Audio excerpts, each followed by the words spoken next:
PMM itu kepanjangannya Pertukaran Mahasiswa Merdeka, dan untuk saat ini yang saya dan Kak Najla ikuti adalah PMM 2 yang artinya PMM Batch 2. Untuk syarat sama sih kalau buat aku kesannya di sini itu karena di awal tuh aku nggak nyangka PMM itu ada agenda modul Nusantara. Kayak SKS yang diambil itu kan mempengaruhi juga ya nilai yang dari universitas asal ya kan. Itu gimana tuh perhitungan ini nilainya? PMM ini program modul Nusantara ini satu sudah dibiayai pemerintah, terus juga kita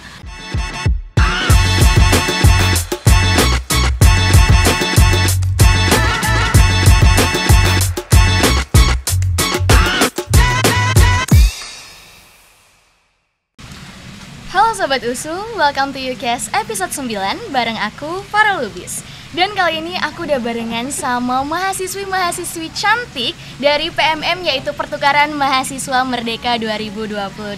Halo kakak-kakak. Halo juga Kak. Cantik-cantik banget. Oke, gimana nih kabarnya by the way Kak? Alhamdulillah baik. Baik ya, karena kan sekarang cuacanya lagi nggak menentu ya, apalagi di Medan ya kan. Sering musim hujan nggak sih? Iya, hujan tiap hari. Satu minggu ini hujan terus. Bener banget. Oke, sebelum kita ngobrol-ngobrol seru nih, aku mau dong minta kakak-kakak untuk perkenalkan diri dulu, nama, jurusan, dan juga asal kampusnya. Oke, mungkin dari aku dulu ya Kak ya. Boleh. Halo, perkenalkan nama aku Tufaila Hamidah Jatmik. Biasa dipanggil Lala. Aku dari Universitas Yarsi Jakarta, jurusan Perpustakaan dan Sains Informasi angkatan 2020. Oke. Kalau aku Najla Naurasya dari Universitas Muhammadiyah Sukabumi, prodi akuntansi dan Stambuk 20. Oke, berarti Stambuk 20 dan Stambuk 20. Sama-sama 20 ya berarti ya. Panggilannya siapa nih? Lala. Kak Lala? Najla. Kak Najla. Aduh, ini ada lalalanya ya di belakangnya. Oke. Nah, ini kan kakak-kakak lagi mengikuti PMM ya, ataupun Pertukaran Mahasiswa Merdeka 2 ya. Ada duanya. Ini dua ini maksudnya apa ya, Kak?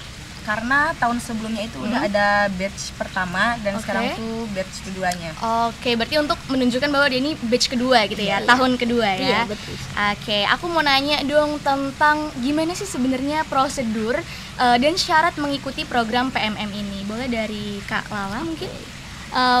Sebelumnya aku mau menjelaskan dulu nih, PMM itu kepanjangannya apa sih? PMM itu kepanjangannya Pertukaran Mahasiswa Merdeka, dan untuk saat ini yang saya dan Kak Najla ikuti adalah PMM 2 yang artinya PMM Batch 2. Untuk syarat garis besarnya adalah menjadi mahasiswa aktif di seluruh perguruan tinggi Indonesia, baik perguruan tinggi swasta maupun perguruan tinggi negeri. Dan syarat lainnya harus minimal telah mengikuti perkuliahan selama 1 tahun, berarti minimal semester 3 ya teman-teman. Dan tidak mengikuti program lain dalam program Kampus Merdeka itu sendiri. Oke, berarti sebenarnya syaratnya nggak susah-susah banget ya Kak ya? Iya. Yang penting mahasiswi aktif yang ada di PTS ataupun PTN yang ada di Indonesia gitu ya. Oke, nah dan di sini kan tadi Kak Lala ada jelasin kalau nggak boleh mengikuti program dari Kampus Merdeka juga gitu ya, program lain dari Kampus Merdeka. Nah, kalau boleh tahu program PMM ini sendiri itu selama berapa lama nih Kak? Berapa tahun Kak atau gimana? Setiap tahunnya itu ada satu program. Jadi MBKM itu membuka 11 program. Dari setiap programnya itu kita hanya boleh mengikuti 1 kali programnya, dan itu dibuka pendaftarannya itu 1 tahun sekali. 1 tahun berarti setiap tahun ya. Betul. Itu selama berapa semester atau biasanya kegiatannya berlangsung setiap 1 semester. Jadi selama 6 bulan ya berarti. Betul. Ya. Oke. Nah, alasan tersendiri nih mungkin dari Kak Lala ataupun Kak Najla untuk mengikuti PMM ini sendiri itu apakah ada dorongan mungkin dari teman-teman atau mungkin ada memang termotivasi dari diri sendiri atau gimana nih? Alasannya kenapa mengikuti program Pertukaran Mahasiswa Merdeka 2022 ini? Boleh dari Kak Lala? Oke, dari aku ya. Alasan aku sendiri ikut Pertukaran Mahasiswa Merdeka karena kedengarannya sangat menarik ya teman-teman. Kita bisa kuliah di kampus lain. Yang biasanya kita hanya kuliah di kampus asal kita, tapi kita bisa ikut kuliah dari kampus lain. Dan bukan cuma kampus lain, tapi kampus lain di pulau yang berbeda dari tempat tinggal kita. Terus juga yang bikin menariknya adalah PMM ini kita bisa mengeksplor budaya serta mungkin tempat wisata ya, tempat wisata yang ada di daerah kampus tujuan kita. Kalau misalnya kampus tujuannya USU di Medan, berarti aku explore tempat-tempat wisata dan budaya yang ada di Medan itu sendiri, seperti Danau Toba atau budayanya kan Batak ya, seperti itu. Benar. Oke, berarti memang di sini lebih tertarik ke budayanya ya kalau kakak sama pariwisatanya ya. Kenapa sih milih USU selain dari itu? Kan banyak nih universitas-universitas lain ya kan yang ada di Indonesia yang gak kalah keren juga dari USU. Kenapa sih memilih USU? Alasan saya pribadi memilih USU karena sedikit cerita lah ya. Saya sebelumnya pernah tinggal di Medan 5 tahun, sekitar tahun 2006 mungkin, 2006 berarti sampai 2011. Aku baru lahir itu. Oh iya, 1 tahun masih. Iya, betul. 2006 sampai 2011. Jadi aku tahu ya kota Medan itu seperti apa. Dan kenapa aku milih USU, karena USU itu termasuk salah satu kampus yang bagus ya dan bergengsi nih di Pulau Sumatera itu sendiri. Iya, bener banget. Kalau untuk Kak Najla sendiri gimana nih? Dari aku sendiri betul, aku milih USU karena USU adalah masuk 10 PTN terbaik di Indonesia. Dan juga ya betul, aku pertama kali ngerantau, pengen tahu mengeksplor luar Jawa seperti apa, dan sangat tertarik dengan budaya Batak. Oh, sangat tertarik. Berarti udah pernah kemana aja nih selama di Medan? Udah, kebetulan kemarin masih baru-baru dari Danau Toba, terus juga udah ke Brastagi, dan ya keliling daerah sini. Sumatera Utara lah ya berarti. Oke, berarti sama ya kayak kakak juga. Sama. Untuk total mahasiswa yang mengikuti program ini itu ada sebanyak berapa kak? Banyak kah? Kebetulan yang saya tahu jumlahnya sekitar 160 orang. 160 orang itu berarti yang di USU, yang ada di USU. Oke, nah ceritain dong singkatnya nih pengalaman selama ini udah terhitung 6 bulan ya berarti ya? Baru sekitar 4 bulan. Oh 4, berarti baru mau masuk ke sekitar bulan berapa kira-kira udah selesainya? Bulan depan kita selesai. Selesai. Kebetulan kita juga udah dibagi tiket kepulangan. Tiket pulangnya udah dibagi. Oke, aduh sedih banget gak sih untuk ninggalin, tapi pernah homesick gak sih kak sebelumnya?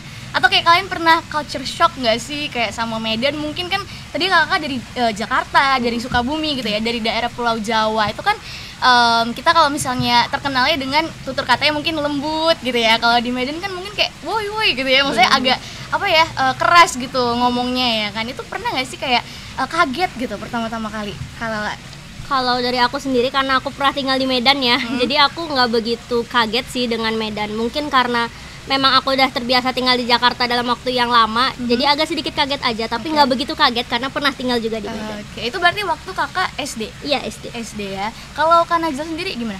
Kalau untuk aku sendiri, aku cukup kaget karena kalau buat aku tuh dari makanan ya. Makanan Jawa-Jawa itu kan manis ya. Kalau di sini pedesnya tuh kayak bener-bener pedes gitu. Jadi ya di situ aja sih agak kagetnya di makanan. Kalau untuk dari gaya bicaranya yang kenceng, kebetulan keluarga aku juga ngomongnya agak nyolot gitu. Oke, berarti nggak terlalu kaget untuk in personnya gitu ya sama orang-orang Medan tuh nggak terlalu ya. Tapi ya untuk makanan nih tadi kan kakak bahas kuliner ya. Kuliner di Medan tuh kan termasuk terkenal juga nih ya di Indonesia, termasuk yang enak-enak gitu ya kan. Kalau dari Kak Lala dulu, itu sukanya makanan apa sih khas Medan? Mungkin kuliner khas Medan yang mungkin aku nggak tahu ini khas Medan apa enggak, cuman mungkin memang jarang aku temuin juga di Jakarta. Aku paling suka mie Aceh sih, itu tapi mie Aceh ya. Kayaknya iya sih. Mie Aceh ya berarti ya. Banyak sih. Itu pedes dong berarti. Dan aku suka pedes sih. Oh, kakak suka pedes. Oke, kalau Kak Najla? Aku suka bika Ambon khas Medan, itu enak banget. Iya, itu memang biasa kalau misalnya untuk oleh-oleh gitu ya kan, memang bika Ambon the best sih. Tapi kalau durian gimana? Aku suka banget sih durian. Suka banget. Udah pernah ke si Ucok Durian, udah pernah ya? Kita baru rencana nanti sebelum pulang diajak sama, salah satu dosen buat makan di sana bersama. Oke, berarti ntar sebelum pulang wajib banget sih memang cobain duriannya Medan gitu ya kan. Nah, ngomong-ngomong tadi kan kita udah bahas tentang sukanya nih ya kan. Kan pasti ada dong hambatan-hambatan selama berkuliah di Medan, khususnya di USU. Itu apa aja sih mungkin dari Kak Lala? Mungkin yang namanya kita anak rantau ya, dan kita juga mahasiswa, sebenarnya kendalanya nggak jauh-jauh dari biaya ya mungkin. Sebenarnya kita PMM, kita dikasih uang jajan juga dari pemerintah, tapi terkadang uang jajannya turunnya ya agak sedikit lama. Jadi mungkin kendala yang paling terasanya di situ sih kalau dari saya sendiri. Oke, berarti tapi masih cukup lah ya untuk kehidupan kayak misalnya selama berbulan-bulan, 6 bulan di Medan? Iya, masih cukup. Kebetulan juga uangnya cair setiap bulan, cuman bulannya di akhir-akhir gitu. Oh, bukan di akhir awal bulan. Iya. Iya. Kalau untuk Kak Najwa sendiri gimana? Buat aku sih sejauh ini belum ada kendala yang emang berat banget gitu. Semuanya berjalan lancar kecuali mungkin adaptasi kuliah. Oh, adaptasi kuliah. Nah, ini aku mau nanya-nanya juga nih. Gimana sih pengalamannya kuliah di USU? Adakah yang agak mungkin mengganggu atau ada yang memorable mungkin? Kalau menurut aku kuliah di USU itu asik banget. Kenal dengan berbagai macam orang dan wataknya, apalagi PMM ini kan dicampur-campur ya. Terus kita juga di sini bebas mengambil prodi, jadi kayak mau lintas jurusan juga dibolehin gitu. Oh gitu, berarti nggak harus sesuai dengan fakultas ataupun prodinya gitu ya? Iya, betul. Nggak harus sesuai dengan kampus asal. Berarti seru dong seharusnya. Iya. Kalau kakak ngambil di? Kalau aku kebetulan perpustakaan USU nggak buka PMM ya, jadi aku benar-benar lintas jurusan banget. Aku ambil dari berbagai fakultas, ada fakultas kesehatan masyarakat, fakultas ilmu budaya, fakultas ilmu sosial dan ilmu politik, dan terakhir fakultas ekonomi dan bisnis. Oh, berarti kayak kalian bisa sekalian tur nggak sih itu? Iya. Kan kalau Kak Najwa sendiri gimana? Kebetulan aku ambil sesuai dengan apa jurusan yang di kampus asal. Aku cuma linjur satu mata kuliah aja di sini, ambil fisik. Oke, berarti emang seru lah ya, pengalaman-pengalaman atau momen-momennya pasti kan banyak yang berharga juga gitu ya kan, mengikuti program ini. Oke, nah pasti ada dong kejadian yang paling kalian tuh nggak bisa lupain gitu dari PMM ini sendiri. Apa sih kalau boleh tahu, Kak Lala? Aku dulu ya Iya, berarti. boleh. Mungkin pengalaman yang paling aku nggak lupain di Medan ini selama aku PMM USU, kan kita kalau misalnya PMM ini kita ada perkuliahan namanya modul Nusantara, dan modul Nusantara itu kita bisa mengenal budaya dan juga tempat wisata ya dari kota Medan atau sekitarnya, dari kota daerah-daerah yang ada di Sumatera Utara lah ya. Dan yang paling terkesan mungkin aku, karena sebelumnya aku pernah tinggal di Medan juga, dan aku juga udah pernah ke Danau Toba sebelumnya, tapi aku belum pernah istilahnya nyemplung ya ke Danau Toba. Kemarin nyemplung? Kemarin nyemplung ya. Nyemplung banget tuh. Iya, nyemplung banget. Tapi nggak tenggelam kan Kak? Enggak dong, masih selamat. Wah, alhamdulillah ya.